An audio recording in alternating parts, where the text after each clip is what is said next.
Amyotrophic lateral sclerosis, or ALS, is a devastating neurodegenerative disease that gradually strips away muscle control, the whole time leaving the mind intact.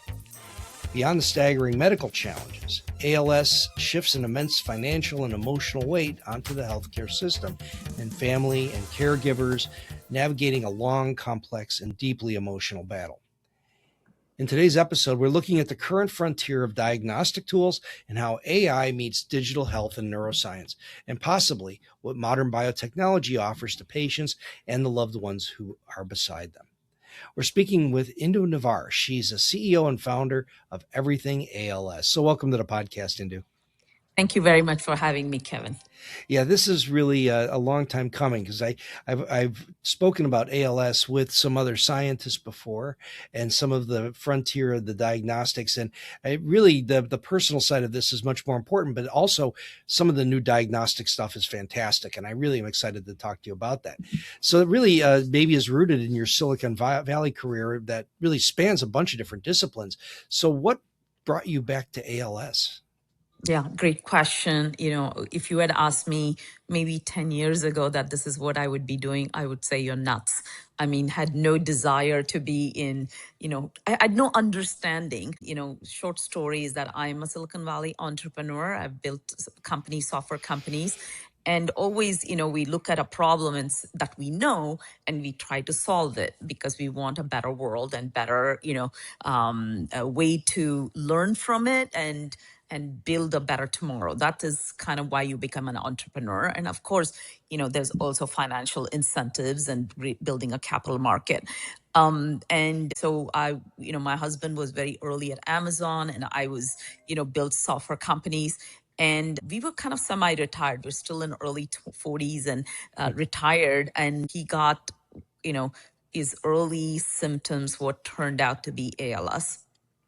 And the whole diagnosis process of us not, going, it might be just a muscle strain or a spinal, pinch or something to having a serious, issue, which took us about almost 18 months to 2 years to get diagnosed, going to all the, tier one centers. What I realized was there's really no diagnostics. There is no, it's kind of called the method of elimination.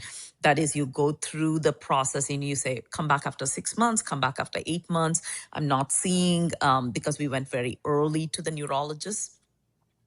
And when we got diagnosed, on the other hand, it was like too late to get into the treatments because there is also, in clinical trials, there is all these artificial, inclusion criteria, as we'll call it, or exclusion. You have to be within 16 months of having had the, symptom. Nobody can still explain to me very well why we've come up with these things, which kind of gets inherited without asking why, because we don't have a way to diagnose people. We don't have a way to know how they're going to progress and how, what is happening. So we have this artificial barriers, but again, Peter passed away in 2019, and the whole process for me felt injustice and also inhumane because there was nobody who really had like the holistic thinking of what happens in the patient journey. We were all trying to do better in our own silo, but then a lot of things are getting lost in the,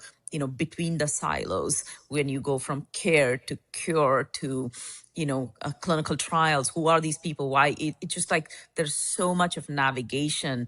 When I asked some people, how do people do this? They said they don't.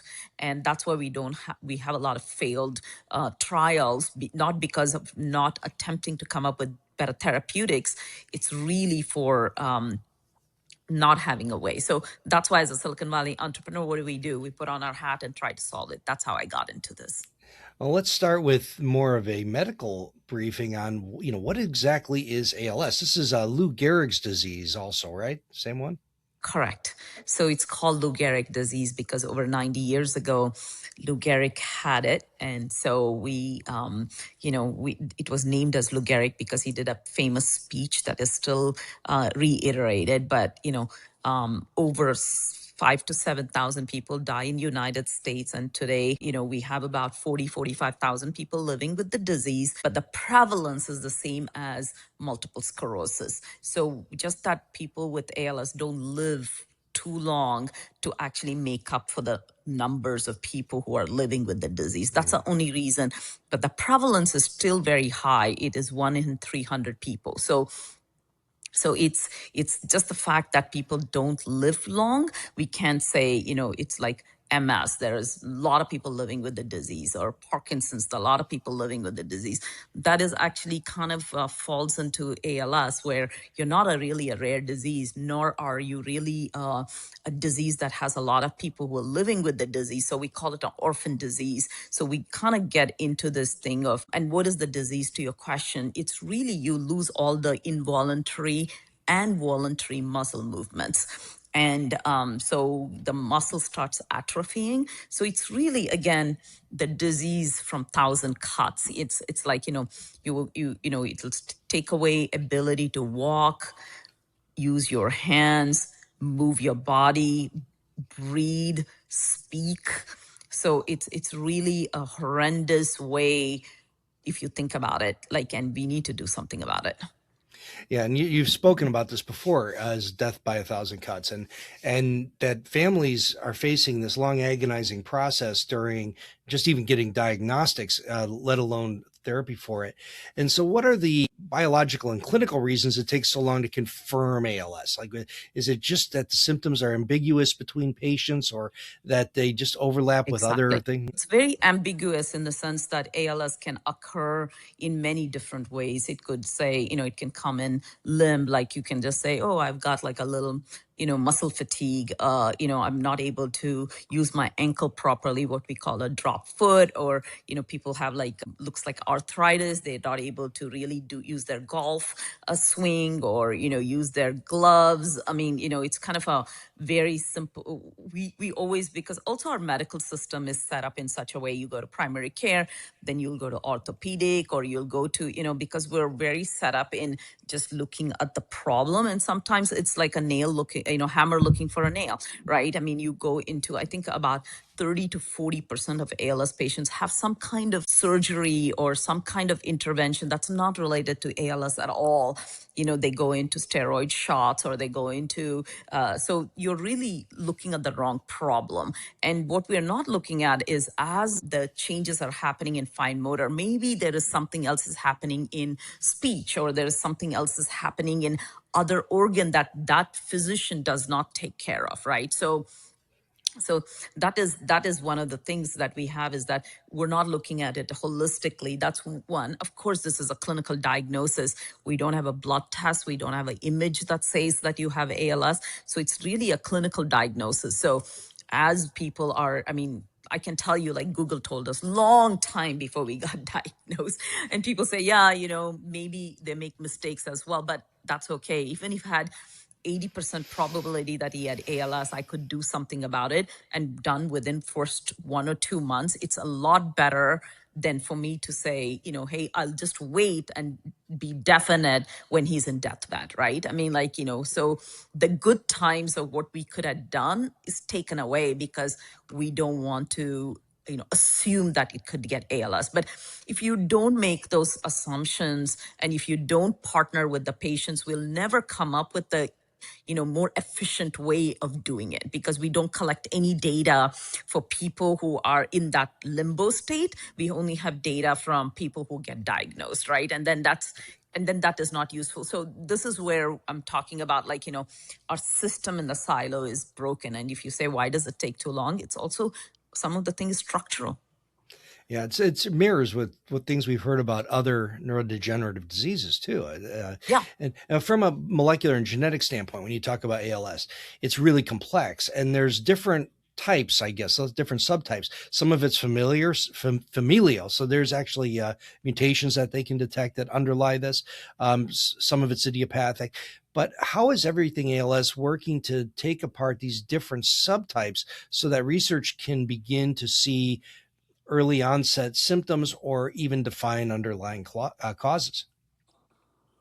Yeah, good question. We do have 10% as we know right now, which we call familial. That is, they have the, genetics that is inherited, or some people don't even know that they, inherited it, but they have a gene. So some people didn't have a gene, they have inherited, the parents had it, they thought they did not have it, but they still got ALS. So there is still a lot of mystery even in the family tree, but we do know that 10% is the known gene and what we call 90% is sporadic. So that is, we have no idea why somebody gets it, but there is also a very good, a science or research or people looking at everything is genetic. Just that because we don't know the 90% doesn't mean that it's not genetic. So it's really what we don't know, right? So yes, so genetic is 10% where it carries within the family and 90% is sporadic. And one of the exciting parts about looking at what everything ALS does is big strides with AI and machine learning in detecting or predicting disease progression. And can you talk about how this analysis of a simple 1-minute audio recording can really identify motor neuron decline with really strong accuracy? Yeah, that's the technology is there. The technology is here today. It's not rocket science, but we haven't really applied in a proper way to make that change, right? I mean, look at how we do today. Do you ever use maps? No, you use GPS. I mean, you can't say, how does it accurately tell me where to go, right? So this is not rocket science, people. We already are doing it in our everyday life. You use Venmo to pay people. And how does it happen? You're going to the bank, it actually took your money out, and you can't say, oh my God, this is miracle. No, we're doing it. So why, when it comes to healthcare, we think that it is because I really think that we need to change our attitude because we are doing it today in our daily life. What if we took away everybody's GPS, everybody's phones, everybody's way to actually do any banking and communicate? What will they do? That is the world we live in healthcare. Really, seriously.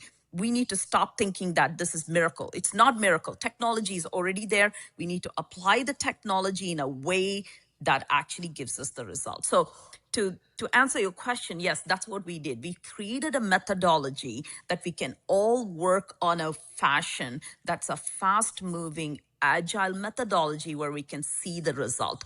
So the old way was that, if you have a digital tool, you put through the validation process of what we call the high risk pathway. That is therapeutics. So if you have therapeutics, yes, you put through phase 1, phase 2, pharma company, clinician, they gave that. But in digital tool, we do the same thing. We shouldn't be because it's a low risk diagnostic. So what we have done is we've created a platform where patients are engaged all the time. And then we have clinicians who are engaged, many institutions, not just one institution. And many of the pharma are also involved from day one. So they know what's happening and they can put it into their trial as they see good evidence, right? So this creates a fast-moving, agile methodology.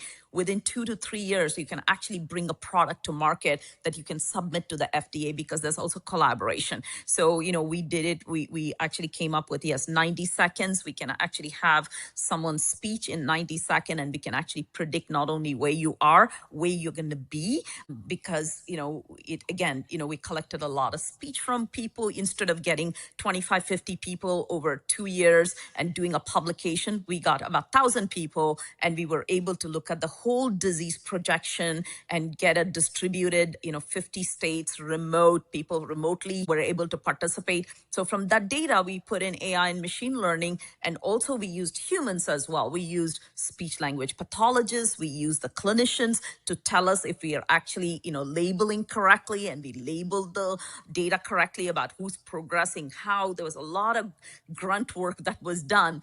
Once we had the label on everybody, 96% inter-rater reliability, that means 96% of the time when I talk to a speech language pathologist A versus B versus C, they saw the same progression. So that means we know inherently how people are progressing. It's just not automated. It's not put in technology. which is not a repeatable, scalable model, right? So what we are doing is taking something that's a tribal knowledge that's there and engaging the patient so you can get the whole data. That's why we are like citizen-driven research, and then applying repeatability and scalability to it so we can productize it and use it over and over again with a reliable model, right? So it's really the methodology is how do we build this framework that we have seen in the tech world? How we come up with in semiconductor manufacturing, we needed to have a fab first, your manufacturing. But today we don't. A company can come in and say, oh, I have an idea in hardware, and they outsource their manufacturing, they outsource their thing, and they can come up with the same way that we do in software, right? Why haven't we done that in healthcare, right? That's a question to ask, is that we don't think of new models. We think of the new innovation in the old model. We need to break open the model and say, if there's new innovation, then we need to come up with a new agile way of working. So it's really, that's what our innovation is, the platform to work in a agile, fast-moving, fail-fast way where we take away the bottlenecks and frictions. Yeah, I appreciate all of that very much. I mean, especially in the diagnostic end, it seems crazy that this would be so complex. And what's really interesting about this is the first time that I've really been acquainted with the idea of a speech-based digital biomarker. Okay, you're able to analyze speech and and the neat part about that is that you're taking it out of the clinic and now you can remotely diagnose. But can you give me some hints as to what exactly is it looking for in terms of signatures of one's speech? Is it picking up like delays or mispronunciations, or what does it look for? It's called speech clarity. So it's a dysarthria. It's really looking for how people are speaking, like, how well do you understand them? So we call it listener effort. So that is when I speak, how much of effort are you putting to understand me? So what you're looking at is a clarity of speech. If I slur, if I have certain thing, and how much attention do you have to pay for me? So that's kind of what we are measuring in ALS, is the speech clarity of speech, because that is one of the things that get affected is not the pauses or the breath, it's really the clarity. Okay. Now it's interesting. One of my favorite episodes of this podcast series came up a few years ago, and I interviewed Dr. Avindra Nath at NIH, and he's a ALS researcher, and he's been looking at the role of human endogenous retroviruses, so the HERVs, and their potential role in ALS. And are there any new breakthroughs or anything happening on that front in terms of the causal basis for some of the sporadic forms of ALS? What we know is that ALS is not one disease. It does not happen by retrovirus, or it's not going to be just some bacteria or genetic that we don't know. It's going to be subtypes, just like how we have in breast cancer. Breast cancer is not one.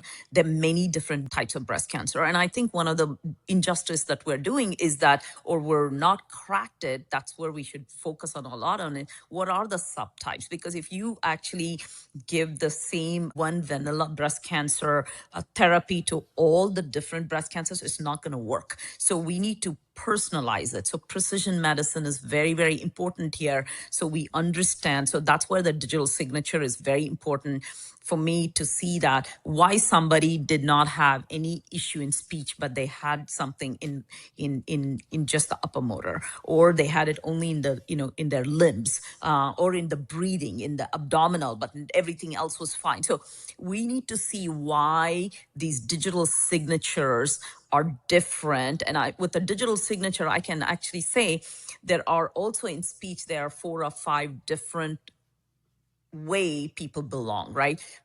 Fast progressing, medium progressing, slow progressing. So you actually put them in different subtypes, and then we can go in and say, biologically, how are they different?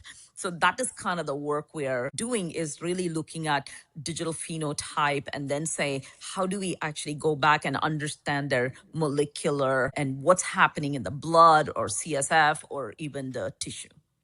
Have cuts at NIH or other agencies really affected ALS research? That is a very, a question for a lot of people who depend on the NIH grant. We actually don't depend on NIH grant. We actually enable a lot of people to apply for NIH grant. So we do work with researchers who actually apply to NIH grant because they want to work with us. They say you be the technology partner and whatever you're doing. So for example, in speech, we were able to say, work with the entity called NSU.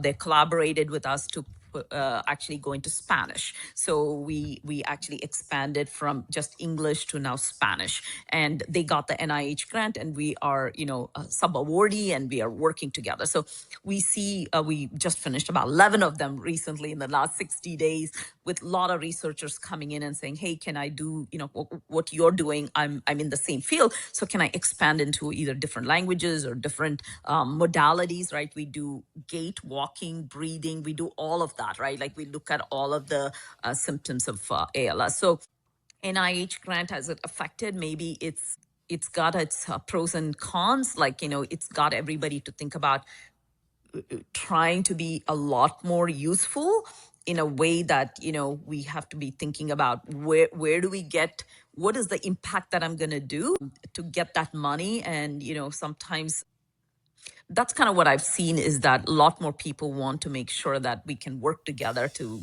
apply. Very good. Well, we're speaking with Indo Navar. She's the CEO and founder of Everything ALS. And on the other side of the break, we'll talk about some of the AI applications and other ways that modern tools are working in the diagnostic end of ALS. This is the Talking Biotech podcast, and we'll be back in just a moment. And now we're back on the Talking Biotech podcast. We're speaking with Indo Navar. She's the CEO and founder of Everything ALS, and we're talking about amyotrophic lateral sclerosis. I always get that wrong. And Lou Gehrig's disease, and some of its modern methods, some of the challenges in diagnostics, the modern ways in which those diagnostics are improving, and potentially some of the new therapies. So you've recently launched something called SAVA on the website, and this is an AI-powered clinical trial matching tool. I'm skipping over words today myself. So clinical trial enrollment is always difficult for orphan diseases or rare diseases. So how does SAVA help bridge that? So getting people connected with experimental therapies. Yeah, so very good question. So, in the era of LLMs and AI, people want to just get the answer. We're not going to be Googling. We're not going to be calling. I mean, calling is gone. Those days are gone. And we were trying to find it online. And the old way was, people will call, they do hours and hours of web search and look at whom to call, what to do, and then make their own list of clinical trials, personalize it. Instead, we're in the world of AI where people can come in and talk to SAVA AI. Again, it's named after a person with ALS who was actually doing that himself, and somehow the clinicians actually found out and said, hey, there is this beautiful Google Doc. Somebody puts it together and keeps it updated. He was doing it for himself, but everybody else started using it, and we found out that he's in Amsterdam. He was an engineer who got diagnosed with ALS, and that's when we said, you know what, it's such a need that people have to do it themselves. That's why we're a citizen-driven research. We automate it in a way that we know it's a need and everybody else should have the same access, right? So we democratize this. So in SAVA AI, it's a simple LLM, just like how you chat with ChatGPT or Claude or Grok or Gemini. You just come in and say, I am, and of course it's really made for clinical trials. So it's going to guide you through the clinical trials. What are you looking for? Which state are you looking for? Are you looking for some particular, method? You don't want to get poked and thing. Are you looking for only, pills and placebo? You don't want to know that. You don't want to be in a place where you might not get the pill, but you're in the trial, right? So it's called placebo. And so all that is really, you can ask the question, and our goal is to create accurate answers. So we did a lot of back end work to make sure that data is synchronized, the data is validated, and also the way we do the back end of retrieving it from our database, and thing is like, we need to get near 100% accuracy in terms of, who is recruiting, why they're recruiting, where it's recruiting.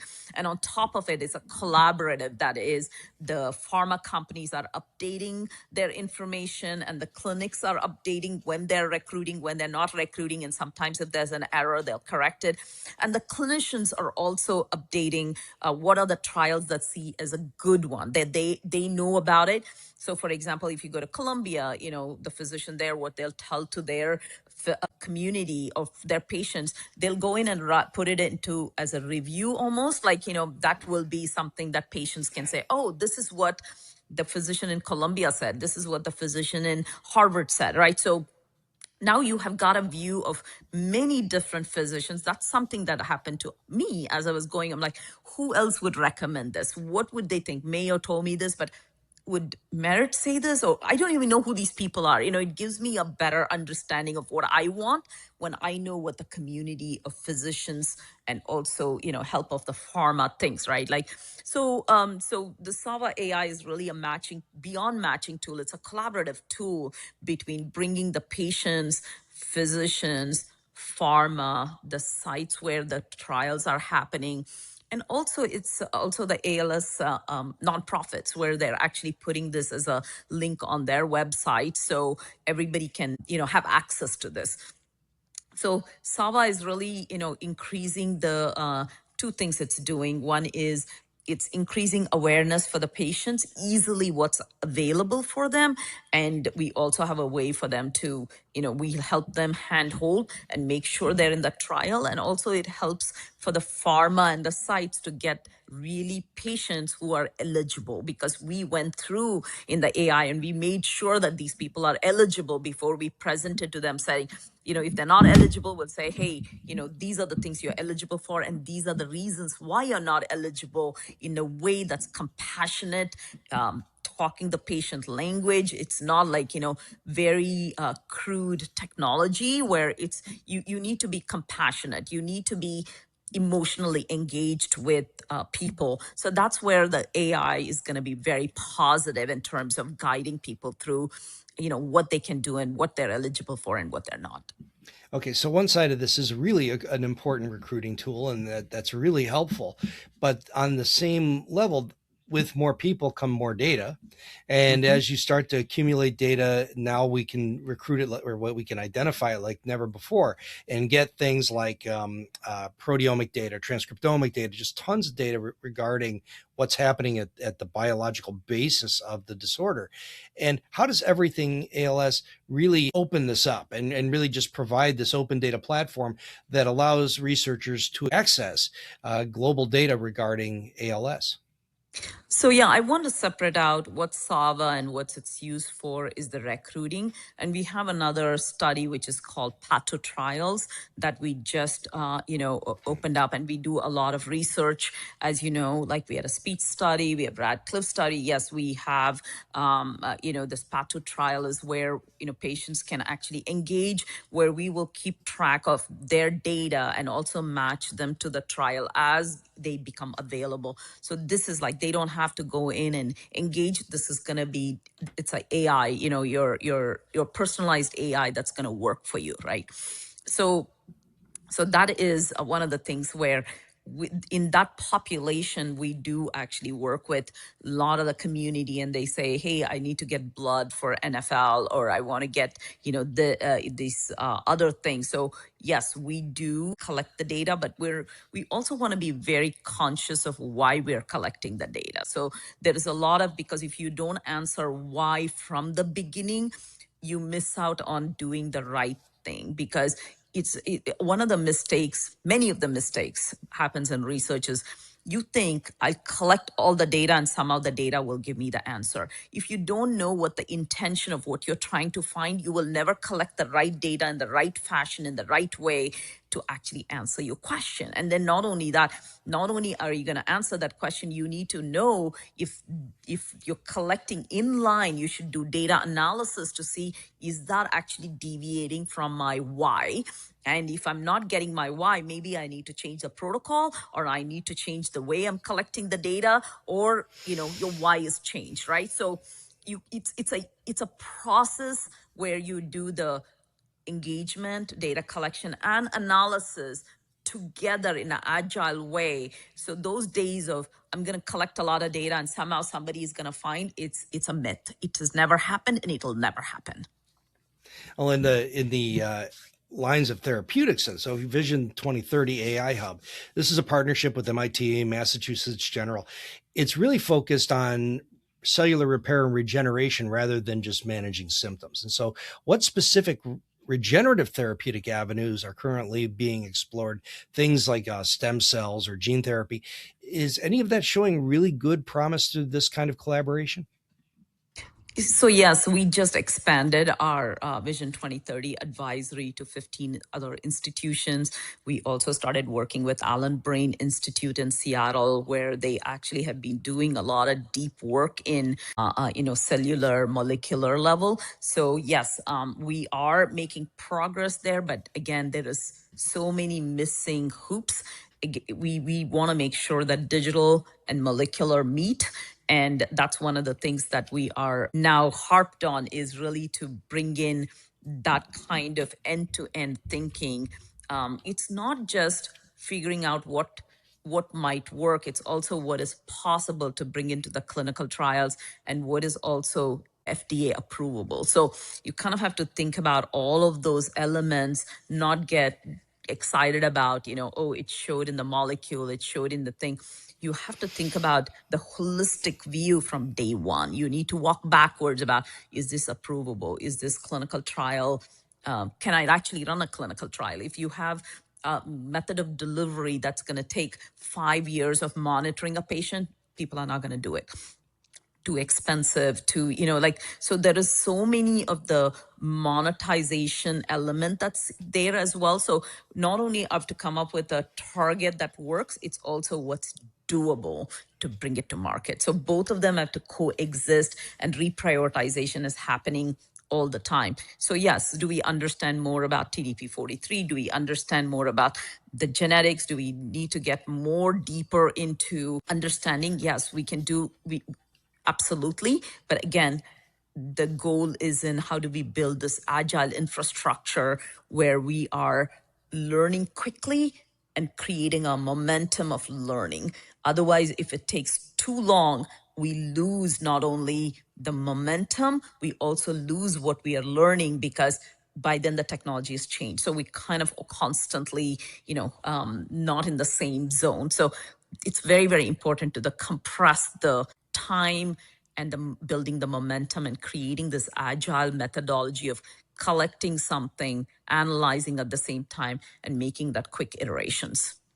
One of the other big successes has been that Everything ALS has managed to unite a number of big pharma companies and biotech partners all together in one shared space. And this is always interesting to me, that how do you convince traditionally competitive companies with all their independent financial interests and pipelines to collaborate and share data under a common operating framework? So again, healthcare is just so behind. And I think that's because we think in an old paradigm. The old paradigm has left us long time ago. This is not how we're going to win. For example, I'll tell you an example in semiconductor companies. When I started in building my software in semiconductor, that was my previous company, where we had NVIDIA, AMD, Cisco, Juniper, all those people competed with each other, but they all use the same manufacturing facilities to make their products. And my software was actually working with all of those manufacturers to say, oh, this is what Cisco can do. We would deliver they would have views of their own data and they can make quick decisions. So the competitive differentiation comes from how you make the decision and what your therapeutics are and what you're bringing to market. It's not about building the infrastructure. That is where we actually deviate in healthcare. I think as a community, we need to start thinking about people have to work together. We need to start thinking about encouraging people to say, there is no competitive here when you're building an infrastructure. If I'm building an infrastructure on how to diagnose patients, how to actually come up with a better measurement for foundation, or doing a foundational work of trying to bring a postmortem tissue in a way that is going to tell me what's happening in the spinal cord and what's going to happen in the brain, these are not differentiation. These are infrastructure. These are company. This is like everybody saying, I'm going to build an outsourced manufacturer who's going to build my products, who's going to build everybody else's product. And it's fine, right? Because I'm going to take my product and I'm going to focus on my product and make sure that I beat the other product. But you can't hold on to saying, I'm going to build my own manufacturing. And those people who did it, they're not alive anymore, right? The agility wins, speed wins. So you just need to, so these are the companies who started working with me, are forward thinkers who understand that agility wins. And, it's when we collectively work together, we're actually building an infrastructure that will benefit all of them. Well, that's really spot on. Everything ALS was born out of really your personal journey. We talked about that at the beginning of the podcast as a caregiver for your late husband. And looking down the road, just the next few years, what does a realistic win look like for an ALS patient who's really just entering the healthcare system, maybe because of a suspicion or a symptom, that things would be different because of the infrastructure that you're building today? What I would like to, the difference is going to be that when anybody suspects you might have, even if it's a small chance, give them sensors. There'll be a box that comes in, and we say, Kevin, take this box and just use it. There's an app, record your speech once a week. And here are some sensors. You want socks, you want, sole in your shoes, insoles. You want to have, how do you walk? So let me look at your balance, your walking, and your breathing, right? I mean, and I just measure it. And when I see the deviations, even small deviations, we've already done a lot of research already that you could have diagnosed 5-6 years before, right? So we know that, hey, you're heading towards having multiple systems, which is kind of degrading. And that was the time when the body is trying to repair itself too. That's why it's a slow in the beginning and then it goes off, right? So right now we're diagnosing at the point of no return, when it's just breaks. And if we actually do it at the time when it's early, when it's still breaking, and actually match them to clinical trials, because clinical trials want people in the early as well, and have these digital measures in the clinical trials where I can say, okay, this person's Mr. Smith who took this can actually see the difference, which we're doing it right now. I can actually have a company right now. We've monitored patients remotely. I can actually show the data that this person on this treatment did not degrade as they should have, right?